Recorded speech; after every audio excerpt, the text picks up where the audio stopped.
photos, les images, les films s'effacent. Je peux plus faire des chansons pour garder une trace, pour garder la face. J'ai des trucs à dire, j'ai à vomir sans papier. Tiens-toi prêt à ravaler le fond. Je veux à toi, au-dessus de mon corps, y'a un beau décor. Laisse-moi la pathologie, je dissocie les yeux écarquillés à regarder le plafond. Tout à coup, la grande gueule s'est éteinte. Plus qu'un corps inerte et plus d'âme, pas de drame et pas d'âme, c'est normal. C'est normal ce qui se passe, c'est normal, ferme ta gueule. Ça a vraiment existé. Dites-moi, ça a vraiment existé. Ma mémoire me fait défaut, il est où le vrai du faux? C'est ma faute, pas de faucille, pas de marteau. On m'a éduqué à je me dis c'est normal, c'est ta faute, c'est pas vrai. C'est le gars parfait, il est sympa, c'était l'alcool, il est mannequin, il est comptable, il est éduqué. C'est un médecin, c'est un médecin. On s'amuse, c'est normal, on s'amuse. On s'amuse, c'est normal. Ferme ta gueule.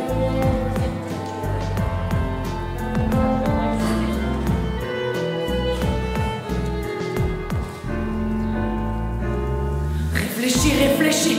Arrête de réfléchir, réfléchis, réfléchis. Arrête de réfléchir. Arrête de réfléchir. Réfléchis, réfléchis. Arrête de réfléchir, réfléchis, réfléchis. Arrête de réfléchir. Arrête de réfléchir.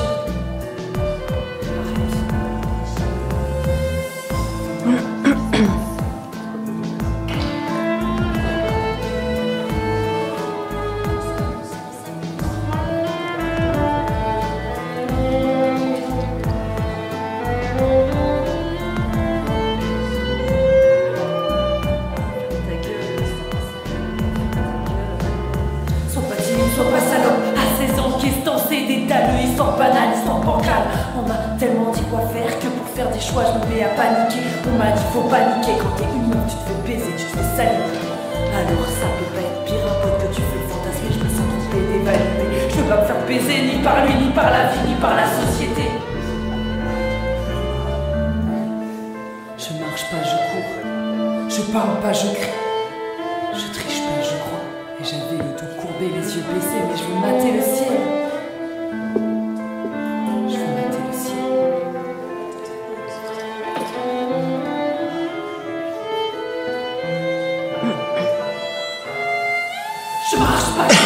Je parle pas, je crie, je triche pas, je crois. Et j'avais le dos courbé, les yeux baissés, mais je veux mater le ciel.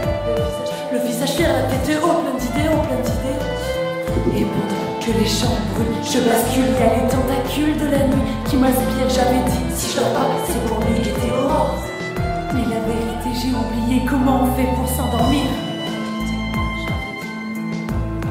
J'avais dit, si je dors pas, c'est pour mieux qu'était l'aurore. Et je ris de douleur et les gens me trouvent fier.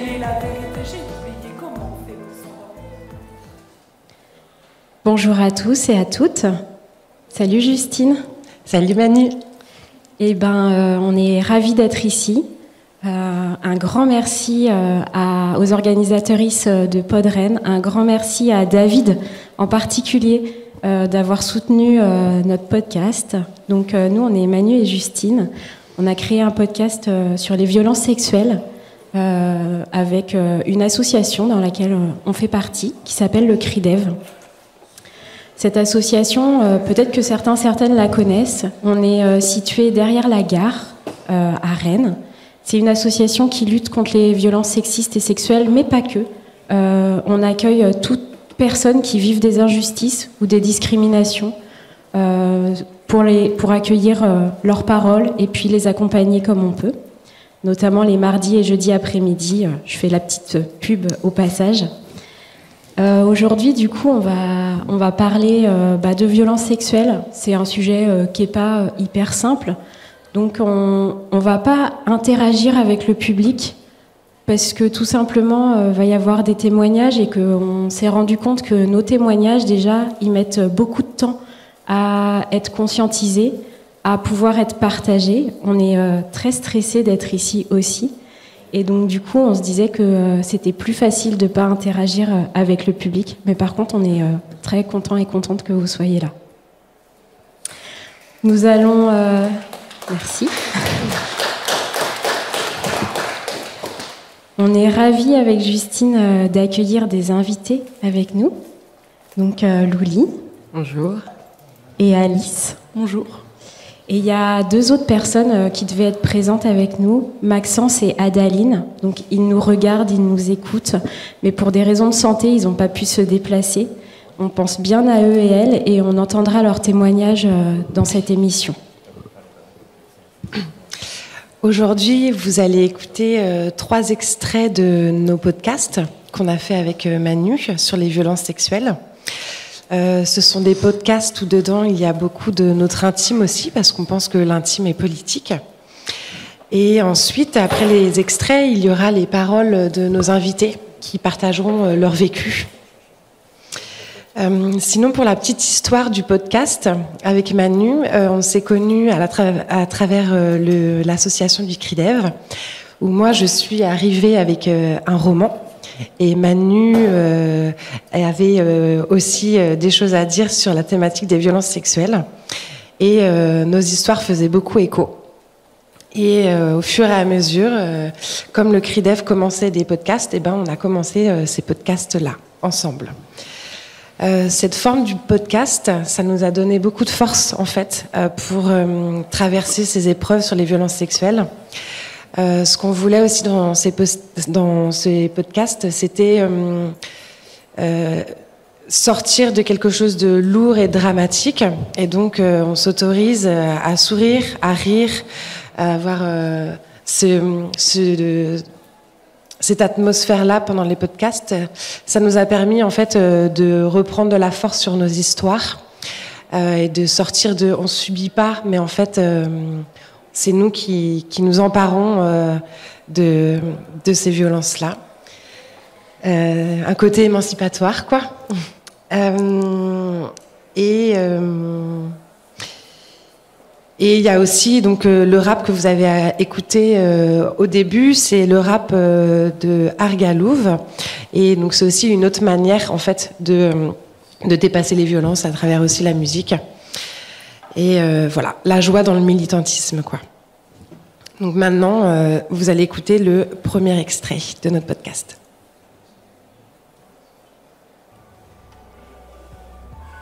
Aujourd'hui, j'ai 36 ans. Aujourd'hui, je me refais le film de ma vie de jeune fille, de femme et de ma vie sexuelle. Elle a commencé quand j'avais 16 ans, pendant les vacances scolaires entre la classe de seconde et la classe de première. Je suis partie pour la première fois avec un groupe d'amis, 1 semaine en camping, sans parents, sans adultes référents à proximité. J'étais trop heureuse de l'acquisition de cette nouvelle liberté. À quel prix ? Si j'avais pu imaginer un seul instant que 20 ans après, j'allais écrire et parler de cette époque. Si j'avais pu imaginer que 20 ans après, je subis encore les conséquences de ma première relation sexuelle, qui fut une relation sexuelle non consentie. En effet, je m'étais amourachée d'un garçon que je connaissais bien. On était sortis ensemble en 5e, mais ça avait duré quelques jours et bizarrement, il était resté dans ma tête. Nous n'étions pas dans le même lycée, du coup j'étais super contente de le revoir sur ce temps de vacances. Je savais qu'il avait une copine, donc dans ma tête, avec mes schémas de l'époque, il était très clair qu'il ne se passerait rien entre nous, même si sa copine n'était pas présente. Le mode de vacances, c'était plage, beaucoup d'alcool, du cannabis. J'avais pas trop l'habitude de boire, et c'est aussi lors de ces vacances que j'ai fumé pour la première fois. Ce que je peux dire aussi, c'est qu'il y avait majoritairement des garçons, qu'on était 3 ou 4 filles pour une dizaine de garçons, et aucune des filles présentes n'était vraiment ma copine. Le deuxième soir, R, on va l'appeler R, me propose de venir dormir dans sa tente. À vrai dire, je ne me souviens pas du tout de comment ça s'est fait. J'ai juste quelques flashs de moi qui suis saoule et qui me retrouve à devoir faire des choses que je n'avais jamais imaginé faire. Je n'ai pas pu dire non, je me sentais coupable. Je me disais dans ma tête, tu es amourachée de lui depuis des années, et là tu n'es pas contente qu'il te propose une relation sexuelle dans sa tente. Oui, à l'époque et pendant des années après, dans ma tête, sexe et amour étaient liés. J'ai mis des années à comprendre que ce que j'avais vécu cette nuit-là, je ne l'avais pas consenti. Je l'ai subi. Ma tête, de force, sur son pénis. J'ai mis 18 ans à le comprendre.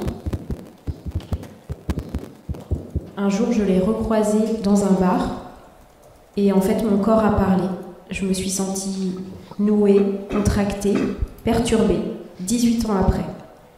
C'est ce qui m'a permis de réaliser que ce que j'avais vécu à mes 16 ans n'était pas du tout normal. Quand tu sais pas où se trouve le plaisir, en fait, tu sais pas où se trouve le consentement, et donc tu finis par te soumettre.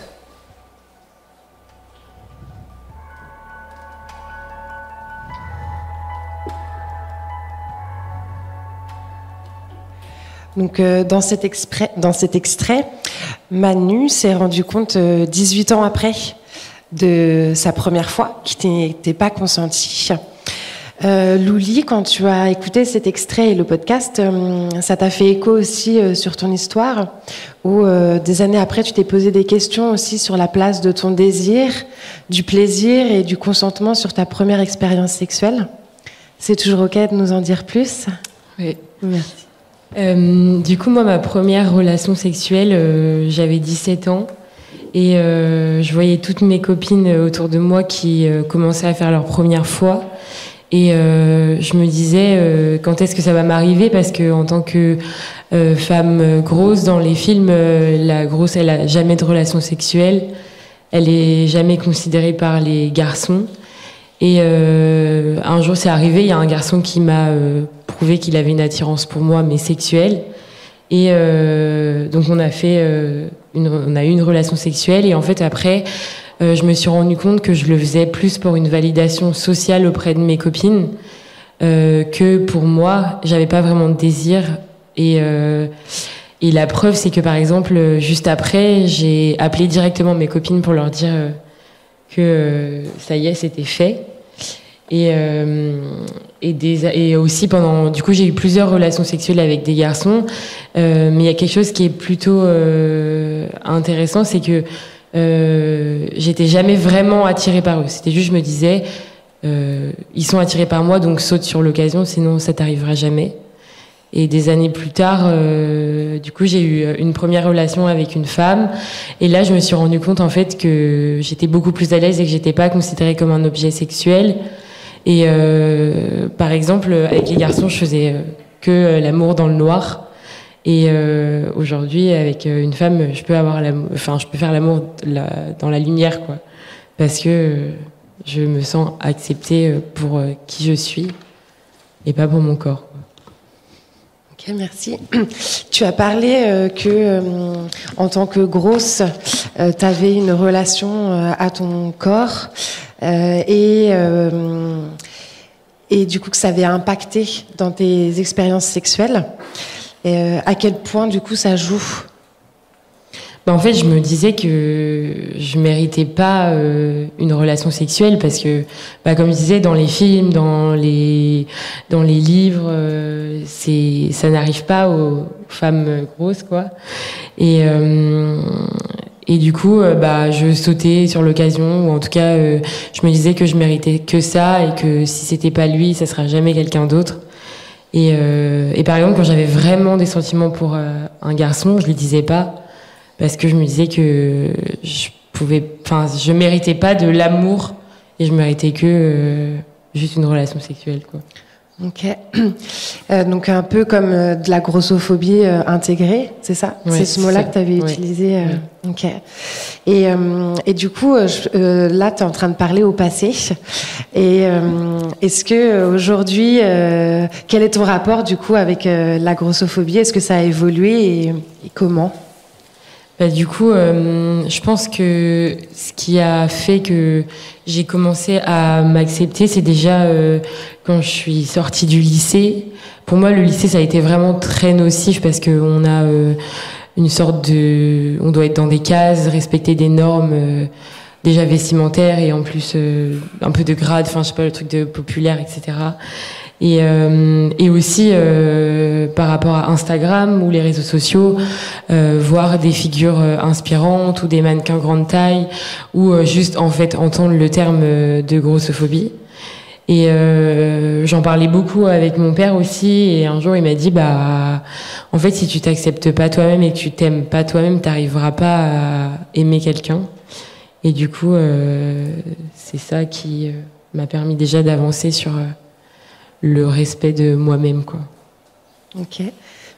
Et concrètement, est-ce qu'il y a une expérience sexuelle directement liée aussi à la grossophobie que tu aurais pu vivre?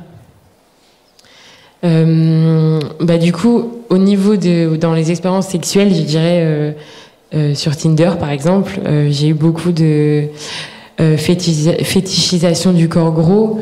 Donc par exemple des garçons qui m'envoyaient des messages en me disant j'ai super envie de faire l'amour avec toi parce que j'ai jamais fait l'amour avec une grosse, et en plus je suis noire, alors du coup souvent après grosse il y avait sauvage, donc voilà, ça c'était assez violent, et c'est de la grossophobie, c'est de la fétichisation et même de l'exotisme, quoi. Ok, merci beaucoup. De rien. Merci Luli. Dans le troisième, le deuxième ou le troisième? Le deuxième. Non, le troisième, sur épisode qu'on fait. Ah oui. Et dans le troisième épisode qu'on a réalisé avec Justine, on s'est posé la question de est-ce qu'il faut porter plainte ou pas, et dans quel contexte aussi c'est possible de porter plainte ou pas. Notre troisième épisode s'appelle Prendre le droit ou pas. En voici un extrait. J'ai repris des cauchemars là depuis quelques nuits. J'avais arrêté depuis quelques années, puis là ça revient. Et tu sais à quoi c'est dû du coup? Tu sais, je t'avais dit, j'avais entamé des démarches pour porter plainte contre mon agresseur quand j'étais lycéenne, et c'était mon prof. Et toi, t'aurais envie de porter plainte? Pas trop, non, j'y ai réfléchi, mais j'ai plutôt décidé de me faire accompagner par un médiateur familial. Mais j'aurais un peu 2-3 trucs à lui dire à ce médiateur. Genre quoi? Genre qu'il m'a pas vraiment aidé. Cette fois-ci, t'es bien préparé, t'as pris des notes, tu as écrit. Reste focalisé sur tes notes. Tu vas pouvoir tout dire, le harcèlement, l'agression sexuelle, les viols, et puis le médiateur il va te soutenir. Ok, l'autre fois il avait dit qu'il était neutre. En vrai, je comprends pas ce que ça veut dire être neutre. C'est laisser les violences impunies, ne rien dire, ne pas réagir, ne pas agir. Bon, et cette boule là dans mon ventre, cette tension dans tout mon corps. J'espère que je vais réussir à faire sortir les mots de ce que j'ai vécu. Au moins, ça reste plus uniquement dans ma tête. Que ça puisse être dit à d'autres gens.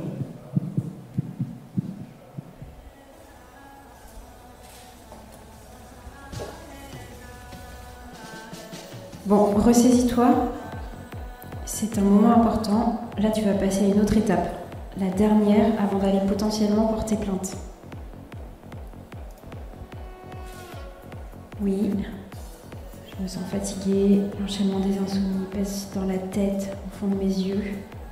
Mais dans 1 heure, c'est fini. Ah, ça y est, c'est à toi de parler. Force et courage.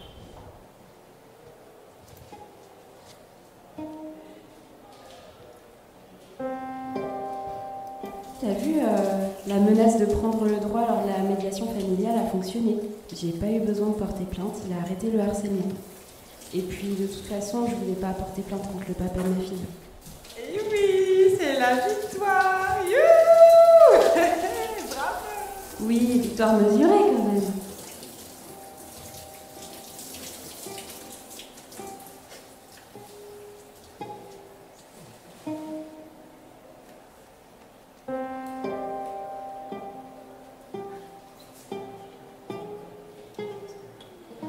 Le seul vrai conseil que j'ai envie de donner, c'est qu'aujourd'hui, malheureusement, on ne peut pas porter plainte en tant que victime. On peut porter plainte en tant que féministe ou en tant que personne qui est dans une lutte pour les droits des femmes. Parce que, en fait, il faut être armé. Moi, on m'a déjà dit à la médecine légale, ça vous nous expliquer? Ben non, pas quand je viens en tant que victime. Si je viens en tant que formatrice, pédagogue, qui va vous sensibiliser, oui, mais en tant que victime, j'ai pas à vous dire ce qu'il faut faire et pas faire. Quand vous recevez quelqu'un victime de violence sexuelle, on devrait pouvoir porter plainte en tant que victime, tout simplement, sans maîtriser le droit, le self-défense verbale, ou avoir une préparation psychologique et mentale pour aller porter plainte. Ça, ça ne devrait pas être nécessaire, mais aujourd'hui, malheureusement, c'est... Alors, faut-il porter plainte, pas porter plainte? On a rencontré Maxence, qui a subi des viols dans un cadre conjugal et qui se bat aujourd'hui. Il a porté plainte, mais il a été très mal accueilli par la police notamment. Mais il lâche pas l'affaire. Donc on pense bien à toi, Maxence, en écoutant ton témoignage. Salut Maxence, merci de participer à cette émission. On a écouté du coup sur la notion de prendre le droit ou pas, de porter plainte ou pas. Est-ce que tu veux bien commencer en nous racontant un peu les faits de ce que tu as vécu? Du coup, les faits ils se sont déroulés il y a plusieurs années déjà. En début du mois d'août, c'était avec mon compagnon de l'époque. Je prenais des somnifères à ce moment-là qui étaient plutôt puissants. Genre peu après que je les prenais, j'avais généralement des blackouts et je me souvenais très peu de ce qui se passait le lendemain. Et du coup, il a profité de ces moments où j'avais... du coup, comme j'étais sous drogue, basiquement, j'avais peu de contrôle et d'esprit critique sur ce que je faisais et ce qui se passait. Et du coup, il en profitait pour coucher avec moi, pour profiter de moi. Et je me rendais compte au final parce que quand je me réveillais le lendemain, ça m'arrivait d'avoir des flashbacks, mais aussi de me réveiller nu, ce qui m'arrivait jamais. Et ma colocataire nous entendait également et s'en plaignait. Et du coup, c'était quelque chose qui avait fini par être très rapidement prémédité parce qu'il me regardait prendre mes médicaments juste avant d'aller me coucher. Et réclamait ensuite qu'on discute basiquement le temps que les médicaments fassent effet avant qu'ils du coup profitent de mon état. Est-ce que tu peux raconter tes premières démarches de plainte et comment ta plainte a été accueillie? Alors d'abord, il m'a fallu à peu près 1 an pour aller porter plainte. J'ai d'abord été en contact avec SOS Victimes, même si j'ai peu de souvenirs de comment ça s'est passé avec eux. J'ai essayé d'appeler l'hôtel de police de Rennes pour avoir un rendez-vous en me disant que ce serait plus simple. Et je suis tombé sur une femme particulièrement désagréable qui a dit qu'elle me rappellerait pour prendre rendez-vous, ce qui ne s'est jamais passé, donc j'ai fini par m'y rendre en personne avec une amie. Et je suis tombé sur cette officière pour l'audition, qui a remis en question tout ce que je disais et qui a été très désagréable en me disant que si du coup j'étais sous somnifère et que je me rappelais de rien, il n'y avait pas de preuve de ce qui s'était passé, que je pouvais pas en être sûr, malgré que je lui ai dit que ma colocataire nous entendait, je me réveillais nu, etc. Donc à peu près 1 an et demi après, j'ai eu des nouvelles de SOS Victimes qui m'a reçu en me disant que la plainte avait été classée sans suite et qui m'a expliqué que mon ex avait été auditionné par la police et qu'on lui avait montré le dépôt de plainte, mais aussi les preuves que j'avais apportées au dossier, qui était basiquement lui qui a avoué les faits par message. Et en réaction à ces messages, il a dit qu'il m'avait envoyé ça pour essayer de réparer notre couple, et ça avait suffi à la police pour le relâcher et classer sans suite. Et aujourd'hui, du coup, t'en es où par rapport à ça? Aujourd'hui, j'ai pris contact avec Prendre le droit. J'ai eu rendez-vous il y a peu avec 2 bénévoles qui m'ont expliqué ce que je pouvais faire à partir de là pour relancer le processus de plainte, etc. Donc je vais appeler pour demander le dossier de plainte pour savoir exactement ce qui a pu se passer lors de l'audition de mon ex, etc. Et rédiger en détail tout ce qui est fait, les témoins qu'il y a pu y avoir. Et après cela, je prendrai contact avec une avocate qu'on m'a conseillé et je commencerai à chercher des témoignages en soi pour très probablement redéposer plainte en soi et relancer tout ce processus contre lui. Est-ce que tu veux bien nous dire qu'est-ce qui t'anime et qu'est-ce qui te motive à continuer ces démarches judiciaires? D'abord, il y a le fait d'être reconnu comme victime, puisque j'ai été victime d'un crime, donc ça fait de lui un criminel, et pourtant il n'y a pas de reconnaissance de ça. Donc il y a ce statut de victime et le fait d'obtenir réparation, puisque ça m'a coûté de l'argent, ça m'en a coûté psychologiquement, ça a eu des répercussions sur mes autres relations. Protéger les autres aussi, parce qu'il a aussi agressé sexuellement une de ses ex, mais aussi j'ai eu de retours d'anciennes lycéennes qu'il a eu en tant que prof, qui se plaignaient du fait qu'il les matait tout simplement, donc ce serait protéger les autres. Et aussi par colère, parce que je veux qu'il paye pour ce qu'il a fait, qu'il assume les conséquences que ça a pu avoir sur ma vie. Donc je suis motivée par pas mal de colère aussi. Ok. Est-ce que tu as envie d'ajouter quelque chose ? C'est quelque chose qui me vient parfois en tête, que si j'avais été victime d'une tentative de meurtre, personne ne remettra en question le fait que je veuille porter plainte pour ça et obtenir réparation. Mais quand je parle de porter plainte pour viol, on m'interroge souvent sur pourquoi je veux faire ça, ce que ça m'apporterait, si j'en ai vraiment envie, si ça en vaut la peine. Et alors que c'est un crime aussi, et je comprends pas ce double standard. À partir du moment où c'est un viol, finalement, c'est pas si important que ça d'obtenir cette réparation, et ça doit être contesté et interrogé par les personnes. Merci beaucoup pour ton témoignage. Donc, toi, Alice, tu n'es pas directement concernée, mais tu as accompagné une amie qui était victime de violences sexuelles. Est-ce que tu peux nous en dire un peu plus sur le contexte de l'histoire ? Donc pour le contexte, j'ai connu une amie quand j'étais au lycée, donc en seconde.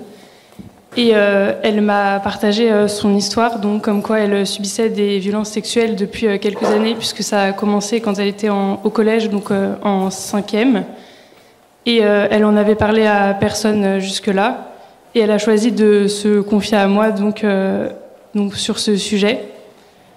Elle voulait pas en fait verbaliser vraiment la situation, donc elle m'a demandé plutôt de lui poser des questions pour que j'essaye de comprendre ce qui se passait et qu'est-ce qu'elle traversait. Et donc je lui ai posé ces questions auxquelles elle me répondait. Et donc j'ai essayé de l'aider, sachant que j'étais donc en seconde, donc j'étais assez jeune et j'avais pas encore été confrontée à ce genre de situation, donc à d'autres personnes que j'aurais pu connaître qui auraient subi de telles violences. C'était vraiment la première fois que j'étais confrontée à ça, donc je ne savais pas trop comment agir, puisqu'on n'a aucune en fait sensibilisation quand on est, que ce soit au collège ou même au lycée, et c'est un sujet qui n'est pas tellement abordé justement dans l'éducation. Et donc j'étais un peu je ne sais pas trop comment dire, mais j'étais un peu embêtée de savoir comment est-ce que j'allais faire pour l'aider et en même temps de respecter sa décision puisqu'elle ne voulait pas en parler à quelqu'un d'autre. Oui, je me souviens que tu me disais que tu te retrouvais un peu coincée entre le désir de respecter son souhait et toi qui la voyais être encore en danger. Et donc je sais que tu m'avais dit que tu avais quand même essayé de mettre en place des choses par toi-même.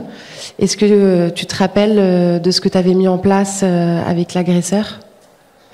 Donc il faut savoir que l'agresseur, c'était un ami à elle qu'elle voyait régulièrement, un ami entre guillemets évidemment, mais qu'elle voyait régulièrement et il allait souvent dormir chez elle, donc contre son gré. Et quand c'était le cas, il lui prenait souvent son téléphone en fait pour pouvoir passer à l'acte et que elle ne soit pas occupée à faire autre chose. Et quand il lui prenait son téléphone, je lui ai plusieurs fois parlé donc à l'agresseur par le biais de son téléphone à elle, pour essayer de lui faire comprendre en fait que ce qu'il faisait était clairement pas bien quoi. Enfin, c'est bête à dire mais c'est ça. Et donc je lui ai parlé des fois jusqu'à 3-4 heures du mat en semaine pour en fait l'occuper et essayer justement qu'il soit occupé à me parler, donc qu'il passe pas à l'acte avec elle de son côté. Mais il y a bien un moment où j'allais dormir parce qu'on avait cours le lendemain, donc je pouvais pas faire que des nuits blanches et donc j'allais dormir et je savais très bien que quand, ou même quand lui ne me répondait plus volontairement, je savais très bien qu'il passait à l'acte avec elle. Ok. Tu m'as parlé aussi de l'impact que ça a pu avoir aussi de voir d'être confronté à cette situation et ton impuissance. Est-ce que tu te rappelles un peu Comment toi, en tant que personne qui accompagne, ça t'a impacté ? Ça m'a impacté donc déjà par rapport à ce que je disais tout à l'heure, le fait de parler à l'agresseur et d'être confronté en fait aussi jeune à des paroles violentes, parce que lui reconnaissait clairement les faits. Il n'était pas dans le déni, dans le sens où il comprenait pas ce qu'il faisait, mais il savait très bien ce qu'il faisait, et c'est juste qu'il continuait quoi. Et donc j'étais confrontée à ces paroles qui étaient quand même super violentes. Mais j'étais quand même super impuissante de mon côté, puisque j'étais chez moi, on n'habitait même pas dans la même ville, donc je pouvais rien faire en fait. Et ça m'a impactée dans le sens aussi où j'avais quand même plus de mal à dormir, etc. Mais évidemment, l'impact que ça a eu sur moi est clairement minime par rapport à tout ce qu'elle a pu vivre. Et une dernière chose, c'est peut-être le fait que j'étais souvent en colère vis-à-vis de ça, mais que cette colère, je la mettais plutôt sur peut-être mes parents, parce que c'était aussi tendu à la maison, et ouais, je rejetais cette colère sur mes parents parce que j'avais personne d'autre sur qui la rejeter en fait. Ouais. Et une dernière question, est-ce que tu pourrais dire si ça t'impacte encore aujourd'hui, cette histoire et les confidences de ton ami ?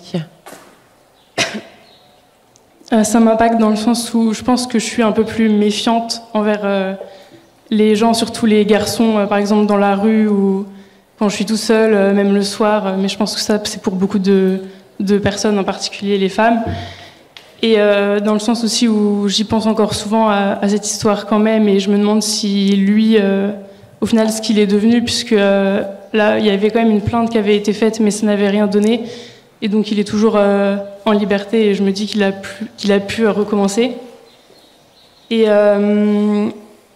dans un autre sens, plus positivement, ça m'a impacté dans le sens où maintenant, quand je rencontre de nouvelles personnes, je suis un peu plus indulgente envers elles, et je me dis que tout le monde a son histoire, et ça sert à rien donc de juger les personnes qui passent pour n'importe quoi alors qu'on ne sait pas ce qu'elles ont traversé, quoi. Ok, merci. Merci Alice. Et du coup, ça fait une belle transition pour essayer de comprendre ce qui peut se passer dans la tête de personnes qui ont vécu des violences sexuelles et qui, du coup, en subissent des conséquences traumatiques, ce qu'on peut appeler les stress post-traumatiques. Pour aborder ça, en fait, on part d'un livre que Justine a écrit. Elle raconte, c'est un livre romancé. Oui, une intimité romancée. Une intimité romancée, merci. Autour en partie de son vécu. Et donc, elle aborde un thème qui s'appelle le monde à l'envers, qui en fait se trouve être des syndromes post-traumatiques. On va écouter un extrait du coup de son livre. Peut-être pour vous que ce soit bien clair, donc dans le livre, Grand Bleu, c'est son amoureux, et Marron Cuir, c'est le violeur. Ça y est, Justine, on y est. C'est notre dernier épisode sur les violences sexuelles. C'est déjà le dernier, Manu, mais tu vas trop me manquer. Pas toi aussi.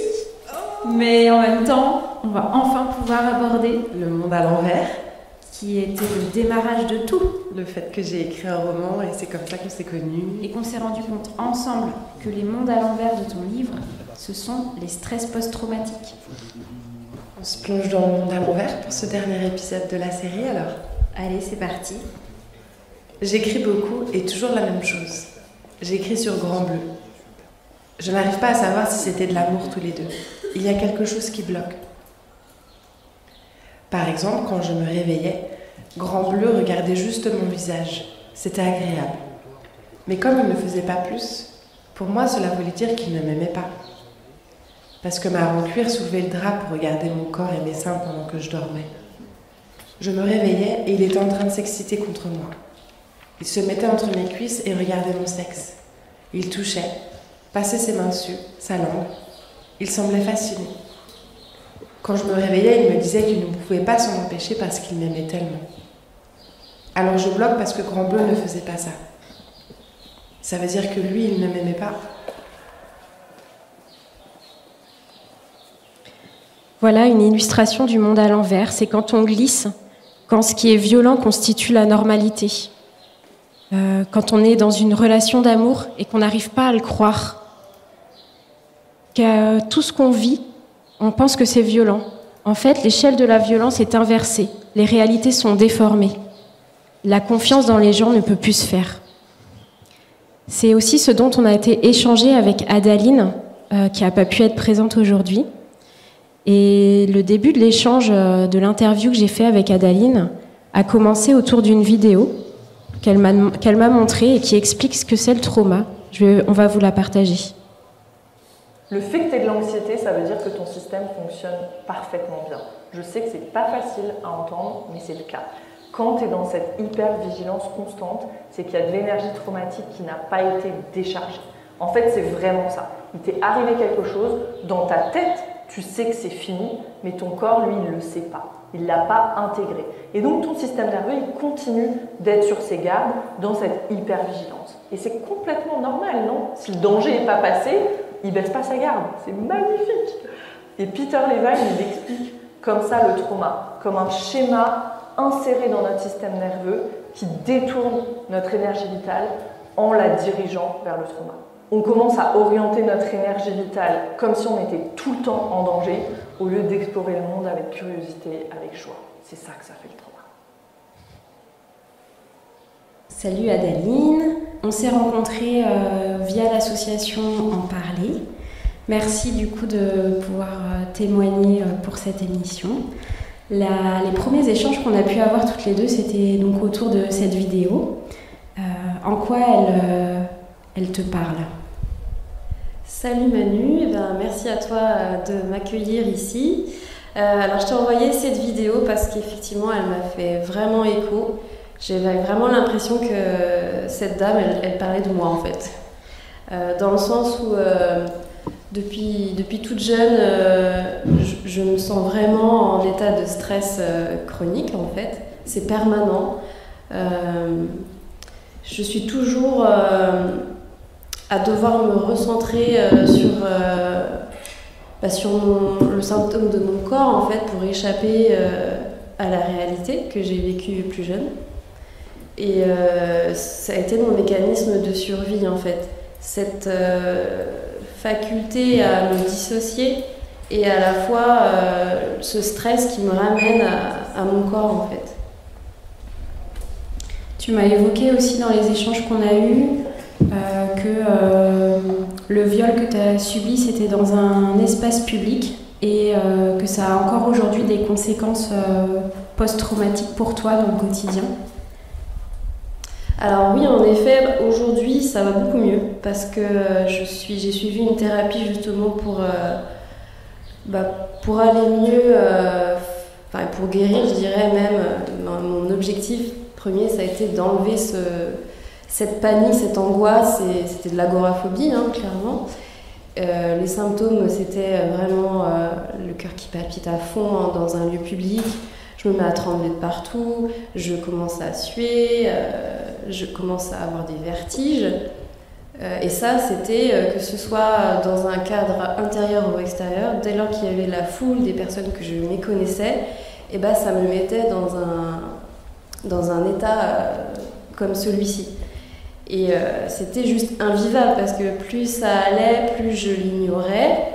Enfin, l'ignorer est un bien grand mot puisque clairement j'avais conscience de ce qui m'arrivait, mais plus je voulais le mettre de côté et pire étaient les conséquences de cette panique parce qu'elle s'agrandissait d'année en année en fait. Et donc j'ai commencé une thérapie pour pouvoir enlever ça et comprendre pourquoi j'avais ça parce qu'à l'époque j'étais dans le déni de ce qui m'était arrivé petite.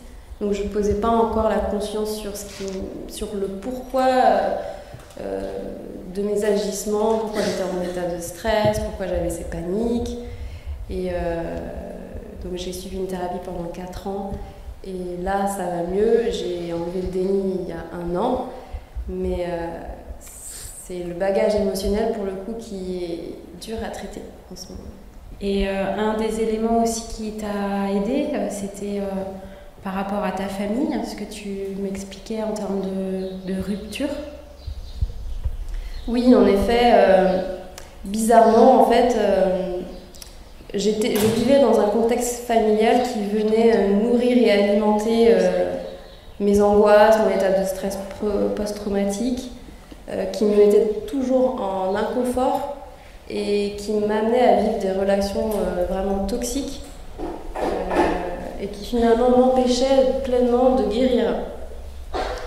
Et en fait, je dirais aujourd'hui, mais merci cette agoraphobie, parce qu'elle m'a pris conscience à quel point c'était hyper important pour moi de m'entourer d'un cadre bienveillant, de personnes saines, parce que c'est en faisant cette brisure avec mon noyau familial que j'ai pu enfin faire un pas en avant, vraiment concrètement. J'ai pu devenir la femme que j'ai envie d'être et plus cet enfant qui a été abusé et qui n'a jamais été écouté ni reconnu par sa famille. Un autre élément qui t'a soutenu, c'était de rencontrer l'association En Parler. Est-ce que tu veux nous expliquer ce que ça t'a fait ? Oui, alors avec plaisir. Alors en fait, comme je l'ai expliqué un peu plus tôt, j'ai enlevé le déni il y a 1 an lors d'une séance chez une psychologue familiale. Et c'est à ce moment-là, lors de cette séance, que je me suis pris de plein fouet cette vérité. Cette dame a su poser les mots juste au bon moment dans ma vie qui m'ont fait prendre conscience de la réalité. Donc ça a été une grosse claque en pleine gueule. Et alors à ce moment-là, ça a été décisif. C'est à ce moment-là que j'ai vraiment fait un ancrage dans ma vie pour me dire stop les relations toxiques, stop ce noyau familial qui ne me convient plus. Je fais ce fameux pas en avant et je le ferai avec l'association En Parler. J'ai comme été impulsée, magnétisée pour devenir bénévole au sein de cette association. Et j'ai été accueillie de toute façon avec les bras grands ouverts, dans un cadre bienveillant comme je l'ai toujours voulu. Et surtout reconnue par des personnes qui ont vécu les mêmes choses que moi. Donc je me sens déjà à mon aise avec mes pairs en fait.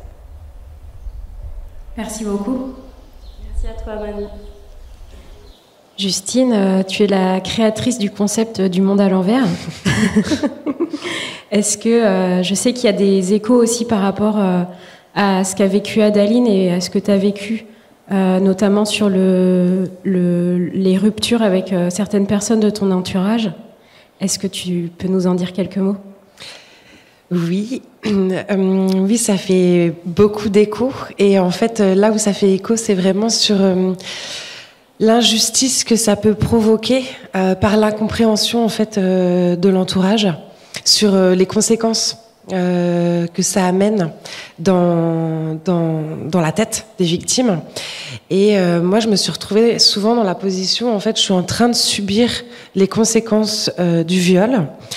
Je suis en train d'essayer de les traverser. Et parce que les autres ne comprennent pas que ça, c'est lié à toutes les violences sexuelles que j'ai subies, eh ben, ils me reprochent, en fait. Ils me reprochent ma colère, ils me reprochent mes angoisses, ils me reprochent d'être compliqué aussi à vivre au quotidien, de me poser beaucoup de questions, de pas faire confiance, ou d'exagérer, ou d'avoir des réactions disproportionnées. Et il y a des reproches sur reproches, et ça, c'est tellement injuste parce que c'est pas quelque chose que j'ai choisi, en fait, de subir ces conséquences. Et j'aurais bien aimé être autre chose que ça, et qu'on voit, en fait, la différence entre moi qui lutte pour sortir de ce monde-là, ce monde à l'envers, et de moi qui suis moi, en fait. Et en même temps, il y a ce cercle vicieux de oui, mais en même temps, je peux pas. Aujourd'hui, je suis pas sans ça aussi. Donc, ça tourne un peu en boucle. Et en fait, oui, cette incompréhension de l'entourage sur ces conséquences-là. Et c'est pour ça que j'ai voulu en faire un roman, pour essayer de dire à mon entourage je ne pense pas que c'était des personnes qui me détestaient. Je pense qu'il y avait beaucoup de gens qui m'ont profondément aimée, mais qui ne comprenaient pas. Et donc, du coup, écrire ce roman, je me dis que peut-être des gens qui ont envie de comprendre par la suite pourront ne pas être violent parce que ignorant, quoi. Merci, c'est aussi l'objet de cette émission aujourd'hui et ce qu'on avait envie de partager. On espère que vous aussi, vous pourrez peut-être le partager autour de vous si ça vous a fait écho, si ça vous a parlé, si vous connaissez des personnes qui sont victimes, si vous-même vous avez été victime. On essaye aussi de faire de la sensibilisation à travers ces podcasts. Et on va terminer avec un rap qui est une parodie qui nous parle bien. Bonne écoute. Franchement, il y a des mecs, ils ont pas les bases. Ok.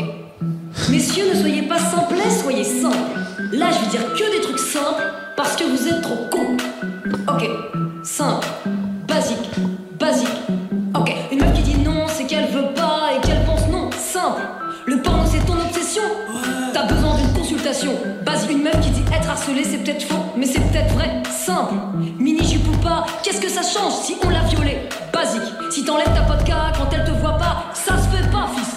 Simple. Les meufs dans les caves sont souvent les meufs les plus tristes. Basique. Aucun frotteur dans le métro n'est une frotteuse. Fiston. Simple. C'est pas une question de pulsion, mais bel et bien d'éducation.